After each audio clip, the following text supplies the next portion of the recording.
মুরলির তারিখ 21শে আগস্ট 2024। ওম শান্তি। মধুবন থেকে বাপদাদা বলছেন, মিষ্টি বাচ্চারা, তোমরা হলে চৈতন্য লাইট হাউস। তোমাদের বাবার পরিচয় সবাইকে দিতে হবে, পরমধাম গৃহের রাস্তা বলতে হবে। প্রশ্ন, যত যাবে তখন অনেক আত্মারা কোন ডাইরেকশন, কোন বিধিতে প্রাপ্ত করবে?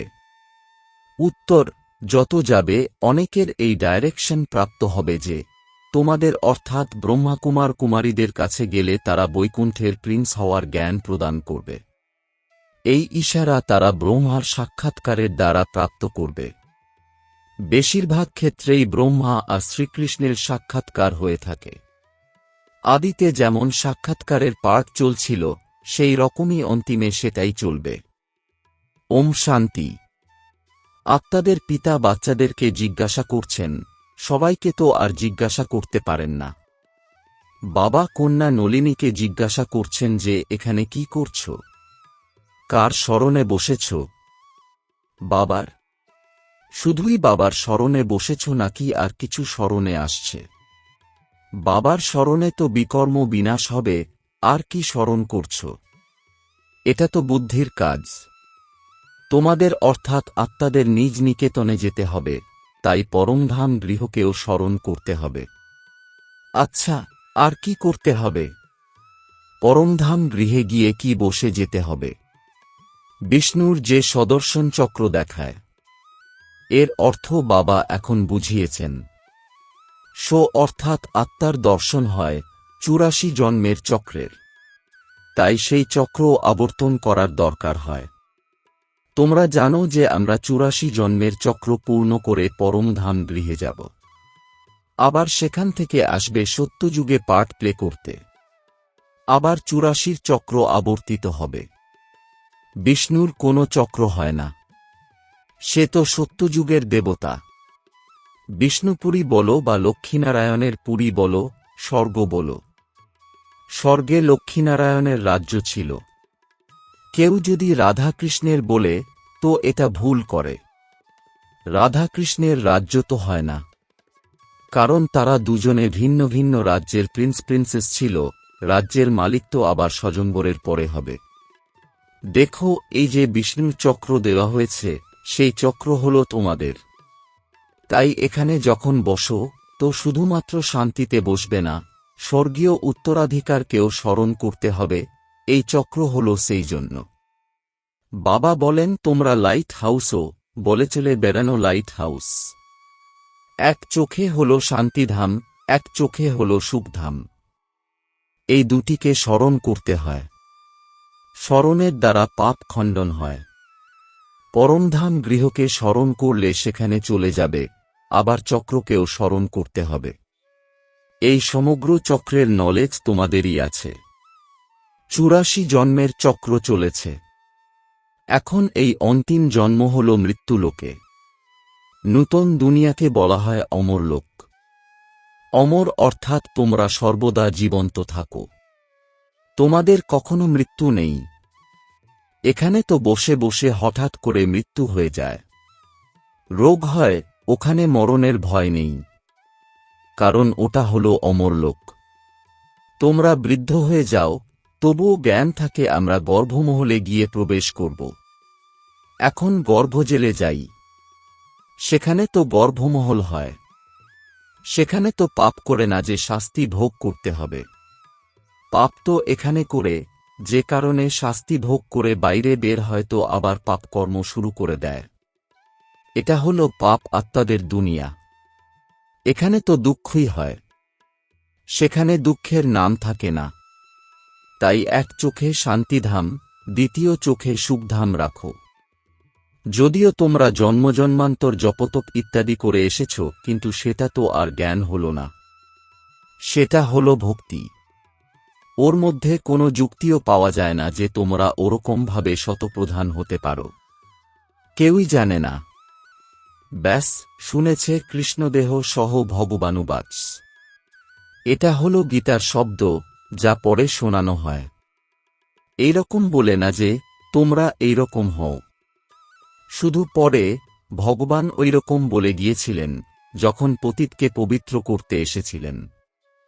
গীতাতে শুধুমাত্র পরমপিতা পরমাত্মার বদলে কৃষ্ণের নাম দিয়ে দিয়েছে। এখন কৃষ্ণ তো হল রথী, ওনার কি আর রথ চাই? তিনি তো স্বয়ং দেহধারী। কৃষ্ণের নাম কে রেখেছিল? যেরকম ছোটবেলা সবারই কোনো নাম থাকে। বাবাকে তো কেবলই শিব বলা হয়। তোমরা আত্মারা জনম মরণে আসো আর শরীরের নাম পরিবর্তিত হতে থাকে। শিব বাবা তো জন্ম মরণে আসেন না, উনি সার্বিকভাবেই হলেন শিব। বিন্দু যখন দেওয়া হয় তখন বলা হয় শিব। বিন্দু আত্মা তো হল একদম সূক্ষ্ম। যদি আত্মার সাক্ষাৎকার হয় তবুও কারোর বোধগম্য হয় না। দেবীকে দেখে খুশি হয়ে যায়। আচ্ছা, তারপর কি? প্রাপ্তি তো কিছু নেই, অর্থ নেই। শুধুমাত্র নৌধা ভক্তি করে, দর্শন করে, তো ওতেই খুশি হয়ে যায়। এছাড়া মুক্তিজীবন মুক্তির তো ব্যাপারই নেই। সেসব হল ভক্তি মার্গ অর্থাৎ ভক্তির পথ। এখানে এটা হল জ্ঞান মার্গ অর্থাৎ জ্ঞানের পথ। এখানে বলতে গেলে সাক্ষাৎকার হয় ব্রহ্মার, তারপর শ্রীকৃষ্ণের হবে। বলবে এই ব্রহ্মার কাছে যাও, তবে তোমরা কৃষ্ণপুরী বা বৈকুণ্ঠে যাবে। লক্ষ্মীনারায়ণেরও সাক্ষাৎকার হতে পারে। এমন নয় যে সাক্ষাৎকার হল মানে সদ্গতি হয়ে গেল। এক্ষেত্রে শুধু ইশারা পাওয়া যায়, এখানে যাও। উন্নতির দিকে এগিয়ে গেলে অনেকের সাক্ষাৎকার হবে, ডাইরেকশন পাওয়া যাবে। তোমাদের ত্রিমূর্তিও সংবাদপত্রে পড়ে, ব্রহ্মাকুমারীদের নামও পড়ে। তাই ব্রহ্মারই সাক্ষাৎকার হয় যে এনার কাছে এলে তোমাদের এই বৈকুণ্ঠের প্রিন্স হওয়ার জ্ঞান প্রাপ্ত হবে। যেমন অর্জুনের বিষ্ণুর আর বিনাশের সাক্ষাৎকার হয়েছিল। বাবা তোমাদের বলেন কি করে কমল ফুল সম্ভবে। কিন্তু তোমরা তো স্থায়ী থাকো না, সেই জন্য অলঙ্কার বিষ্ণুকে দিয়ে দিয়েছে। নয়তো দেবতাদের শঙ্খ ইত্যাদির দরকার কি আছে? মুখের দ্বারা শোনানোকে শঙ্খ ধ্বনি বলা হয়। কমলের রহস্য বাবা বোঝান। তোমাদের অর্থাৎ ব্রাহ্মণদের এই সময় কমল ফুলের সমান হতে হবে।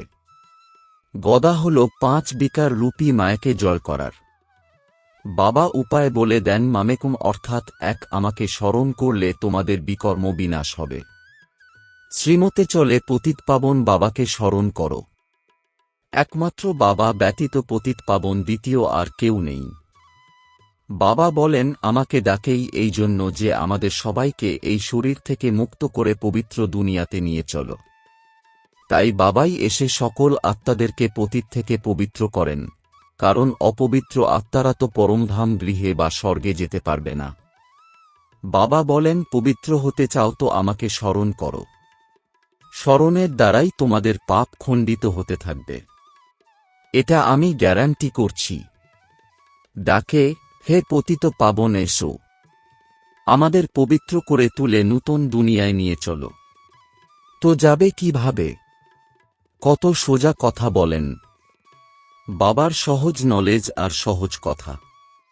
বলেন কাজকর্ম করতে করতে আমাকে স্মরণ করো। যদি চাকরি ইত্যাদি করো, খাওয়ার তৈরি করো, তাও স্মরণে থেকে, তখন ভোজনও শুদ্ধ হবে। সেই জন্য কথায়ও আছে যে ব্রহ্মা ভোজনের জন্য দেবতাদেরও বাসনা জাগে। এই কন্যারাও ভোগ নিয়ে যায় বতনে। ওখানে তো আনন্দ শোভা হয়। ব্রাহ্মণদের আর দেবতাদের মেলা বসে। তাঁরা ভোজন শিকার করতে আসেন। ব্রাহ্মণরা যখন ভোজন করে তখনও মন্ত্র জপে। ব্রহ্মা ভোজনের অনেক মহিমা আছে। সন্ন্যাসী তো ব্রহ্মকেই স্মরণ করে। ওদের ধর্মই হল আলাদা। তারা হল এই জগতের সন্ন্যাসী। বলে যে আমরা ঘরবাড়ি পরিজন ইত্যাদি সবকিছু ছেড়েছি, এখন আবার ভিতরে ঢুকে পড়তে হয়। তোমাদের সন্ন্যাস হল অসীম জগতের। তোমরা এই পুরানো দুনিয়াকেই ভুলে যাও। তোমাদের আবার যেতে হবে নূতন দুনিয়াতে। ঘর গৃহস্থালিতে থেকেও বুদ্ধিতে এটা থাকে যে এখন আমাদের সুখধাম যেতে হবে, শান্তিধাম থেকে ঘুরে। শান্তিধামকেও স্মরণ করতে হয়। বাবাকে, শান্তিধাম আর সুখধামকে স্মরণ করে। এটা আমাদের অনেক জন্মের শেষের জন্ম। ৮-৪ জন্ম সম্পূর্ণ হয়। সূর্যবংশীয় থেকে চন্দ্রবংশীয়, আবার বৈশ্য শূদ্র বংশীয় হও। সব লোকেরা বলে আত্মাই পরমাত্মা। আত্মার কোনো দাগ লাগে না, কারণ আত্মাই হল পরমাত্মা। বাবা বলেন এটাও হল ওদের উল্টো অর্থ। বাবা বসে আমি সে এর অর্থ বোঝান। আমি আত্মা পরমপিতা পরমাত্মার সন্তান। সর্বপ্রথমে আমরা স্বর্গবাসী দেবতা ছিলাম, তারপর চন্দ্রবংশী ক্ষত্রিয় হয়েছি। 2500 বছর সম্পূর্ণ হয়েছে, আবার বৈশ্য শূদ্র বংশীয় বিকারী হয়েছি। এখন আমরা ব্রাহ্মণ টিকিধারী হচ্ছি। এখানে বসে আছি যেন 84 জন্মের ডিগবাজির খেলা খেলছি।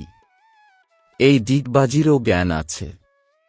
আগে তীর্থে গেলে তখনও ডিগবাজি অর্থাৎ দণ্ডিকাটা করে চিহ্ন দিতে দিতে যেত। এখন তো তোমাদের সত্যিকারের তীর্থ হল শান্তিধাম আর সুখধাম। তোমরা হলে রুহানি পাণ্ডা। সবাইকে রায় দাও, বাবাকে স্মরণ করলে তবে শান্তিধামে চলে যাবে। সাধু সন্ত ইত্যাদি সবাই শান্তিধামে যাওয়ার জন্যই পরিশ্রম করছে, কিন্তু কেউ যেতে পারে না। গেলে আবার সব দল বেঁধে একসাথে যাবে। বাবা বুঝিয়েছেন সত্যযুগে তো খুব কম হয়, আবার বৃদ্ধি পেতে থাকে। দেবতারা নয়, তোমরা হলে সদর্শন চক্রধারী। কিন্তু এই সময় তোমাদের মায়ার সাথে যুদ্ধ চলছে। এই লড়াইতেও যাকে জোরদার মনে করে তো আবার তার কাছে গিয়ে শরণ নেয়। এখন তোমরা কার শরণ নাও? স্ত্রী পুরুষ দুজনে বলে আমরা তোমার শরণে পড়ি। আমার তো এক শিব বাবা, দ্বিতীয় কেউ নয়। সব আত্মাদের পিতা তো একজনই। ওই একের বাচ্চা হও। সাধু সন্ত তো এক হল না, অনেক ভগবান হয়ে যায়। যে গৃহ থেকে মুখ ফেরায় সে ভগবান। এরপর বড় বড় বিত্তশালী কোটিপতি গিয়ে তার শিষ্য হয় আর ফুর্তি করে ঘৃণ্য খাদ্যপানীয়ের। তমপ্রধান মানুষ যে। হিন্দুদের আবার নিজের ধর্মেরই ঠিকানা নেই। বাবা বোঝান তোমরা বাস্তবে আদি সনাতন দেবী দেবতা ধর্মের হও, কিন্তু পতিত হয়ে গেছ, সেই জন্য নিজেকে দেবতা বলতে পারো না। সেই ধর্মই প্রায় লুপ্ত হয়ে গেছে। মানুষ এখন কত বিকারী, ক্রিমিনাল আই সম্পন্ন। এক মিনিস্টার বাবার কাছে এসেছিল, বলে আমার তো ক্রিমিনাল আই হয়ে যায়। এখন বাবা বোঝান, বাচ্চারা সিভিল আই হও। যতক্ষণ ক্রিমিনাল আই থাকে ততক্ষণ তোমরা হলে পতিত। নিজেদের ভাই ভাই মনে করো, ওই ক্রিমিনাল দৃষ্টি উড়ে যাবে। আমরা আত্মারা হলাম ভাই ভাই। এক বাবার থেকে স্বর্গীয় উত্তরাধিকার প্রাপ্ত করি। আত্মার আসন হল এই ভ্রুকুটি। একে বলা হয় অকাল তক্ত অর্থাৎ অমর সিংহাসন। মৃত্যুঞ্জয় আত্মা এই সিংহাসনে বিরাজমান। এটা তো হল মাটির পুতুল। সমস্ত পার্ট আত্মাতেই ভরা থাকে। বাবা বলেন, বাচ্চারা আমি 5000 বছর পরে আসি তোমাদের উত্তরাধিকার দিতে। তোমরা জানো আমি আসি হেলথ, ওয়েলথ, হ্যাপিনেসের অর্থাৎ স্বাস্থ্য, সম্পদ, খুশির উত্তরাধিকার নিয়ে। সত্যযুগে অপরিমিত ধন পাওয়া যায়। তোমরা 21 প্রজন্ম দেবতা হও। বৃদ্ধাবস্থা ব্যতীত কখনো কারোর মৃত্যু হয় না। এখানে তো বসে বসে হঠাৎ করে মৃত্যু হয়। গর্ভের ভিতরেও মারা যায়। সেখানে তো দুঃখের নামও নেই। ওকে বলা হয় সুখধাম, রামরাজ্য। এটা হল দুঃখধাম, রাবণ রাজ্য। সত্যযুগে রাবণ হয় না। তাই এই 84 জন্মের চক্র তোমাদের বুদ্ধির স্মরণে থাকে, অনেক খুশি থাকে। তোমরা জানো আমরা নূতন বিশ্বের অর্থাৎ সত্যযুগের মালিক হতে চলেছি। গীতাতেও ভগবানুবাচ আছে না, হে বাচ্চারা, দেহ সহ দেহের সকল সম্বন্ধকে ত্যাগ করো। নিজেকে আত্মা মনে করে মামেকম স্মরণ করো। তোমাদের সত্যিকারের ক্ষুধা দোস্ত তিনিই। আল্লাহ আলাউদ্দিনের নাটক, হাতমতাইয়ের নাটক, সব এই সময়ের। এখন মানুষ কত মাথা ঠোকে, বাচ্চা কম জন্ম নিক। অসীম জগতের বাবা কত কম করে দেন। সমগ্র বিশ্বে সত্যযুগে 9 লক্ষ জনসংখ্যা থাকে, তবে এত কোটি কোটি মানুষ হয় না। সব মুক্তিধাম শান্তিধামে চলে যাবে, এটা তো বিস্ময়ের ব্যাপার। এক দেবীদেবতা ধর্মের ফাউন্ডেশন করে বাকি সব বিনাশ করে দেয়। এই 84 জন্মের চক্র ভালোভাবে বুদ্ধিতে বসাতে হবে। এটা হল সদর্শন চক্র। এছাড়া চক্র দ্বারা কারোর গলা ইত্যাদি কাটতে হয় না।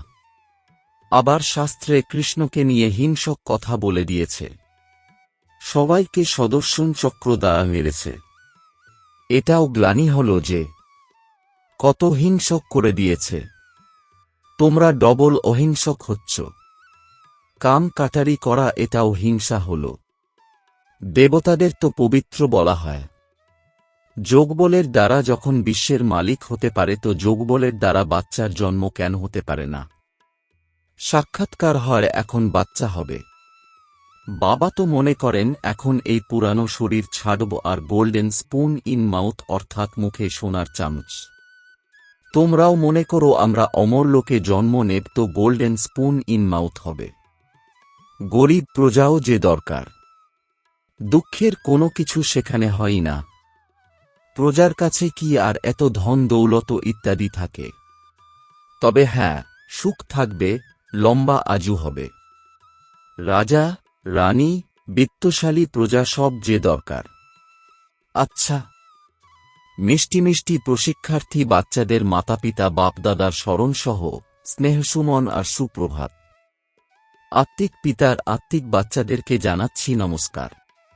ধারণার জন্যে মুখ্য সার: 1. বাবাকে স্মরণ করার সাথে সাথে খুশিতে থাকার জন্য 84 জন্মের চক্রকেও স্মরণ করতে হবে। সদর্শন চক্র ঘোরাতে হবে। ভগবানকে নিজের সত্যিকারের মিত্র করতে হবে। 2. ডবল অহিংসক হওয়ার জন্য ক্রিমিনাল আই অর্থাৎ বিকারী দৃষ্টিকে পরিবর্তন করে সিভিল আই অর্থাৎ শিষ্টাচারী দৃষ্টি করতে হবে। আমরা আত্মারা হলাম ভাই ভাই, এই অভ্যাস করতে হবে। বরদান: সর্বশক্তিমান বাবাকে কম্বাইন রূপে সাথে রাখা সফলতা মূর্তি ভব। এর বিস্তার: যে বাচ্চাদের সাথে সর্বশক্তিমান বাবা কম্বাইন্ড থাকেন, তাদের সর্বশক্তিগুলির উপরে অধিকার থাকে। আর যেখানে সর্বশক্তিগুলি রয়েছে, সেখানে সফলতা আসবে না, এটা অসম্ভব। যদি সদা বাবার সাথে কম্বাইন্ড না থাকে, তাহলে সফলতাও কম হয়ে যায়। সদা সাথে থাকা অবিনাশী সাথীকে কম্বাইন্ড রাখো, তো সফলতা হল জন্মসিদ্ধ অধিকার, কেননা সফলতা মাস্টার সর্বশক্তিমানের সামনে পিছনে ঘুরতে থাকে। স্লোগান: সত্যিকারের বৈষ্ণব হল তারা যারা বিকাররূপী নোংরা জিনিসকে স্পর্শ করে না। ওম শান্তি।